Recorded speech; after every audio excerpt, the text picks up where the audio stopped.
హైదరాబాద్ బిర్యానీ ఇక్కడ మన దగ్గర ట్రై చేయొద్దు. ఇది చూడండి, చికెన్ బిర్యానీ ఆర్డర్ చేస్తే ఆలుగడ్డ ఇచ్చిండు. హలో అండి అందరికీ, welcome back to our channel mister Telugu traveller. మన ఆల్ ఇండియా ట్రిప్లో ఇది వచ్చేసి డే 7 స్టార్ట్ అవడమే చాలా వరస్ట్గా అయితే స్టార్ట్ అయింది. ఏమైందంటే మనం కలకత్తా సిటీ ఎంటర్ అయ్యేటప్పుడు మార్నింగ్ 6 o'clockకి ఇక్కడ మీకు కనిపిస్తున్న పోలీస్ ఆయన అయితే మన కార్ని అయితే ఆపిండు. కార్ ఆప్ అయితే మన డాక్యుమెంట్స్ అయితే అడిగిండు. మన దగ్గర driving licence, RC, insurance, pollution అన్ని డాక్యుమెంట్స్ అయితే ఉన్నాయి. అన్ని డాక్యుమెంట్స్ అయితే ఈ పెద్ద మనిషికి చూపించిన తర్వాత మన చలాన్ మిషన్ ఉంటుంది కదా, అందులో మన కార్ నెంబర్ అయితే ఎంటర్ చేసి అయితే చూసిండు. ఆడ అదృష్టమో మన దురదృష్టమో తెలియదు కానీ ఆడి మిషన్ లో మన కార్ నెంబర్ అయితే చూపించట్లేదు. ఏదో ఇష్యూ అయితే అయింది.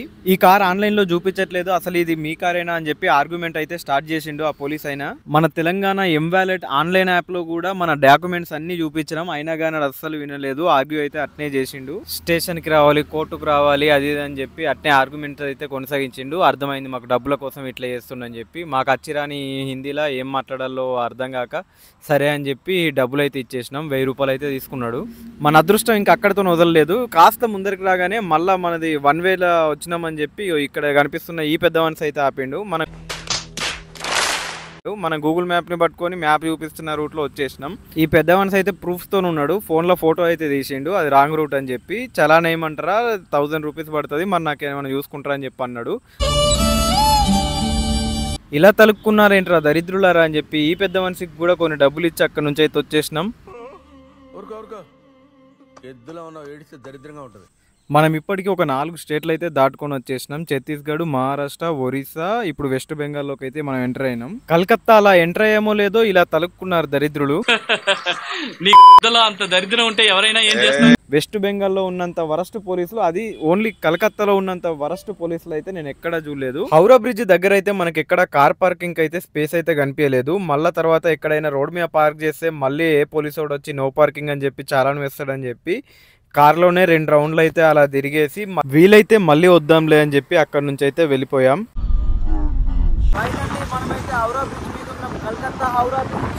మీకు ఇక్కడ రోడ్డు మీద 2 లైన్లు అయితే కనిపిస్తున్నాయా ముందర? ఇవైతే మనకు తెలుసు కదా, కలకత్తాలోనే ఫేమస్ ట్రైన్ అయిన ట్రామ్ ట్రైన్ యొక్క పట్టాలు అవి. రోడ్డు మధ్యలో, ఇళ్ళ మధ్యలో నుంచే వెళ్తాయి ఆ ట్రైన్స్ అయితే. నాకైతే ఈ కలకత్తా గల్లీలు అయితే చూడడానికి చాలా వెరైటీగా కనిపిస్తున్నాయి. ఫైనల్ గా వెస్ట్ బెంగాల్ అయితే వచ్చేసినాం, కలకత్తా. ఇక్కడ కాళీమాత టెంపుల్ గురించి అయితే కొంచెం చిన్న కన్ఫ్యూజన్ నడుస్తుంది. మనకు కలకత్తా ఎంటర్ అయినప్పటి నుంచి ఇదే సినిమా నడుస్తుంది. గూగుల్ మ్యాప్ లో మనం అయితే కలకత్తా కాళీఘాట్ టెంపుల్కి వెళ్దాం అనుకుంటే లోకల్లో ఒక టెంపుల్కి అయితే తీసుకొచ్చింది. గూగుల్ మ్యాప్ అయితే మనతో ఘోరంగా ఆడుకుంటుంది. ఇది కాళీమాత టెంపుల్ వచ్చే కాదట, ఇది వేరే, ఇక్కడ ఏదో చిన్న టెంపుల్ ఉందంట. మనం వెళ్ళాల్సింది కాళీఘాట్ అని చెప్పి కొట్టాలి. నేను కాళీమాత టెంపుల్ అని కొడితే ఒక చిన్న టెంపుల్కి అయితే తీసుకొచ్చింది. ఇక్కడ ఈ బస్ చూడండి ఎంత ఘోరంగా అయిపోయిందో చూడండి. ఇగో మొత్తం మసి బొగ్గు. ఇవి లోకల్ బస్సులు అనుకుంటా, చెత్త ఉన్నాయి బస్సులు. ఇవి చూసిన తర్వాత మన తెలంగాణ ఎంతో నయం అనిపించింది. ఇప్పుడు చూడండి ఇంకో బస్సు వచ్చింది, ఇది కొంచెం పర్లేదు, ఇది పర్లేదు కానీ ఇది చూడండి. వెస్ట్ బెంగాల్లో బస్సుల పరిస్థితి అయితే ఇలా ఉంది. ఇక్కడ చూడండి ఒక పోలీస్ కార్ అయితే పార్క్ చేసిర్రు, చూడడానికి అయితే చాలా బాగుంది. ఫైనల్ గా కాళీఘాట్ టెంపుల్ అయితే దొరికింది. కార్ అయితే ఒక చోట పార్క్ చేసి ఇట్లా నడుచుకుంటూ వెళ్తున్నాం. 1 కిలోమీటర్ దూరంలో పార్క్ చేసినాం, ఎందుకంటే పార్కింగ్లు అన్ని ఫిల్ అయిపోయినాయి. పెయిడ్ పార్కింగ్లు కూడా దొరకట్లేదు. ముందర మనకు కనిపిస్తుంది కదా అంబాసిడరు, ఇవే ట్యాక్సీలు ఇక్కడ మొత్తం కలకత్తాలో ఫేమస్. మీరు చూసే ఉంటారు, మీకు తెలిసే ఉంటుంది. కానీ హిందుస్థాన్ మోటార్స్ వారి అంబాసిడర్ కార్ని ఇంకా ఇట్లా ట్యాక్సీలకు వెళ్ళి వాడుతున్నారంటే గ్రేట్ కదా. అవన్నీ 1980s 90s ఆ కాలంలో ఇంజన్లు, ఇంకా భలే వాడుతున్నారు. ఇప్పుడే టెంపుల్ పక్కన ఉన్న సులభ్ కాంప్లెక్స్లో అయితే ఫ్రెష్ అయిపోయినా. ఇప్పుడైతే ఇక టెంపుల్కి అయితే వెళ్తున్నాం.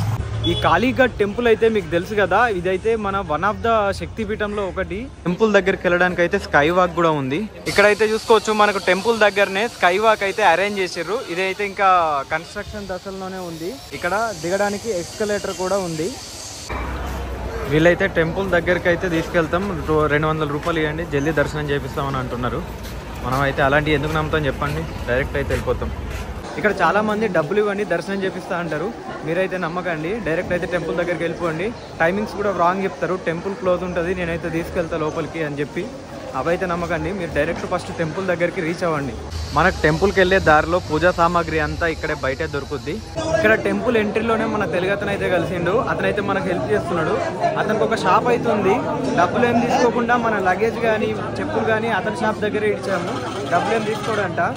కాకపోతే టెంపుల్కి వెళ్తున్నారు కదా, ఈ పూలు అయితే తీసుకెళ్ళని చెప్పిండు. ఈ పూలకైతే 10 రూపీస్ అయితే తీసుకున్నాడు అంతే. అన్ననైతే మనకి ఈజీగా దర్శనం అయ్యేటట్టు తీసుకెళ్తున్నాడు. మేము ఇక్కడికి వచ్చిన తర్వాత జనాలను చూసి చాలా టైం అయితే పడుతుంది అనుకున్నాం ఈ క్యూ లైన్ అయితే చూసి. కాకపోతే మాతో వచ్చిన అన్న ఏం చెప్పిండంటే ఒక 1 అవర్ పడుతుంది మ్యాక్స్ అంతే అని చెప్పిండు. ఆ 1 అవర్ కూడా వెయిట్ చేయమనుకుంటే రండి తీసుకెళ్తా డైరెక్ట్గా అని చెప్పి అడిగిండు. పర్ పర్సన్ 100 రూపీస్ తీసుకొని డైరెక్ట్ దర్శనం చేపిస్తా అని చెప్పి అయితే అన్నాడు. కాకపోతే మనకు 1 అవరే కదా అని చెప్పి లైన్లోనే నిల్చున్నాం. ఇక్కడ నుంచి చూడండి టెంపుల్ అయితే ఎంత బాగా కనిపిస్తుందో. ఇదే కాళీమాత యొక్క మెయిన్ టెంపుల్. ఈ టెంపుల్ అయితే చాలా పవర్ఫుల్, ఎందుకంటే 51 శక్తి పీఠాల్లో ఈ టెంపుల్ కూడా ఒక శక్తి పీఠం. అది అందరికీ తెలిసిన విషయమే కదా. ఈ టెంపుల్ కి చాలా మంది ఫారినర్స్ కూడా వస్తారు. ఇక్కడ పిట్ట చూడండి ఎట్లుందో టెంపుల్ మీద, చాలా బాగుంది కదా. ఫైనల్గా నా దర్శనం అయితే కంప్లీట్ అయిపోయింది. దర్శనానికి వచ్చేసి 1 అవర్ టైం అయితే పట్టింది. ఈ టెంపుల్ కట్టిన విధానం అయితే నాకు కొంచెం కొత్తగా అనిపించింది. కృష్ణుని ఇస్కాన్ టెంపుల్ టైప్లో అట్లా అనిపించింది నాకైతే. ఇక్కడ గోపురం పైన చూడండి ఎంత బాగుందో, జూమ్ చేసి చూపిస్తా. మనకైతే టెంపుల్ నుంచి ఇట్లా బయటకు వెళ్ళంగానే మొత్తం షాపింగ్ ఏరియా అయితే ఉంటుంది. ఇక్కడ షాపింగ్ కూడా చేసుకోవచ్చు. ఈ బిల్డింగ్ చూడండి ఎంత బాగుందో. కలకత్తాలో బిల్డింగ్లు భలే ఉంటాయి కదా. మీరు దర్శనం అయిపోయిన తర్వాత మళ్ళీ బయటకు వస్తే మీకు ఇలా షాప్స్ అయితే కనిపిస్తాయి. ఇక్కడ నుంచి మనకు టెంపుల్ బ్యాక్ సైడ్ గేట్ ఇంకొకటి ఉంటుంది. ఆ గేట్ ద్వారా లోపలికి వెళ్తే మనకి ఇంకా దర్శనం చేసుకోవడానికి టెంపుల్స్ అయితే ఉంటాయి. చూపిస్తాయి చూడండి, ఇక్కడ కనిపిస్తుంది కదా, ఇదే మీకు బ్యాక్ డోర్ అయితే. ఇక్కడ నుంచి లోపలికి వెళ్తే మనకి ఇంకా మినీ టెంపుల్స్ కొన్ని అయితే కనిపిస్తాయి. అక్కడ కూడా మనం దర్శనం చేసుకొని అయితే బయటకు రావచ్చు. ఈ టెంపుల్ని కూడా దర్శనం చేసుకున్న తర్వాత మనకు ఆ టెంపుల్ పక్క ఉంటే మటన్ అయితే దొరుకుతుంది చూడండి. ఇక్కడ మటన్ అయితే కొడుతున్నారు. మన ఇక్కడ మటన్ కొట్టే దగ్గరనే కొంతమంది యూత్ అయితే చిల్ అవుతున్నారు చూడండి ఎట్లా ఆడుకుంటున్నారో.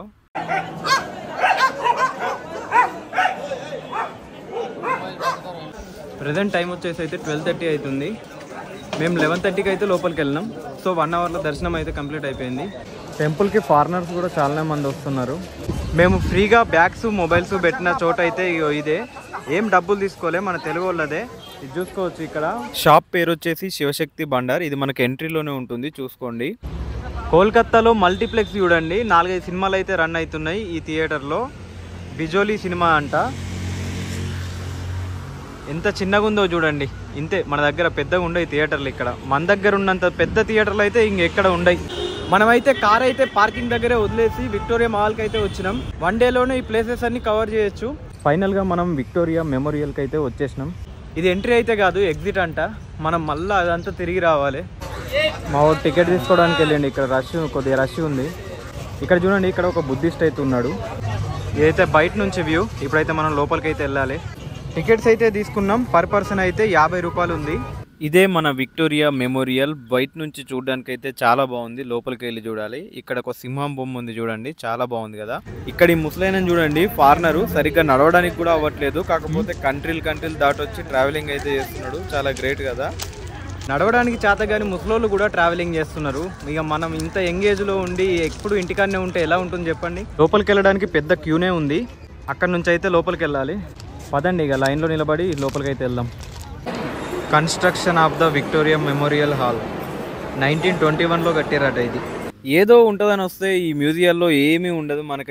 నాకైతే మ్యూజియంలు పర్సనల్గా అంత ఇంట్రెస్ట్ ఉండదు. లోపలికి వచ్చినా నాకు కూడా అంత ఎగ్జైట్ ఏం చేయలేవు. ఇక లోపలికి వచ్చినా కదా అని చెప్పి కొన్ని విగ్రహాలు, గన్ను బొమ్మలు, పడవ బొమ్మలు అయితే చూసుకున్నా. తర్వాత నాకు సర్ప్రైజింగ్గా ఇదైతే నచ్చింది చాలా బాగా. ఇక్కడ చూడండి, ఈ కన్స్ట్రక్షన్ అయితే చాలా బాగుంది. ఆ లైటింగ్కి లోపల అయితే చాలా బ్యూటిఫుల్గా కనిపించింది. లోపల పిట్టలు కూడా ఉన్నాయి. అదంతా మనకు ఒక వేరే ఫీల్ని అయితే ఇచ్చింది. ఇది ఒక్క విషయానికి మాత్రం నేను సాటిస్ఫై అయినా ఈ మ్యూజియంలో. తర్వాత కొన్ని పాతకాలం నాటి వస్తువులు, తుపాకులు, బొమ్మలు అన్నీ చూసేసి బయటకైతే వచ్చేసినాం ఫైనల్గా. మీకు బయట అయితే లోపలికి వచ్చేటప్పుడు వాటర్ అయితే లోపల దొరకాయని చెప్తారు. కాకపోతే ఇక్కడ డ్రింకింగ్ వాటర్ అయితే ఉన్నాయి, కానీ బాటిల్స్ అయితే లేవు, గ్లాసెస్ కూడా లేవు. మనం ఏదైనా బాటిల్ తెచ్చుకుంటే మాత్రం ఇక్కడ డ్రింకింగ్ వాటర్ అయితే అవైలబుల్ ఉన్నాయి. ఇప్పుడే బయటకైతే వచ్చినాం. లోపల మాత్రం ఏం లేదు మీరు ఎక్స్పెక్ట్ చేసినంత. హిస్టరీ గురించి అవగాహన ఉన్న వాళ్ళు, ఇంట్రెస్ట్ ఉన్న వాళ్ళకి మాత్రమే చాలా బాగుంటుంది. మిగతా వాళ్ళకంతా బెబ్బే నాలాంటి వాళ్ళకు జస్ట్ వెళ్ళి చూసి రావడం అంతే. వచ్చి ఫొటోస్ తీసుకుంటా అంటే మాత్రం మీకు లెక్కలేనన్ని ఫొటోస్ అయితే వస్తాయి.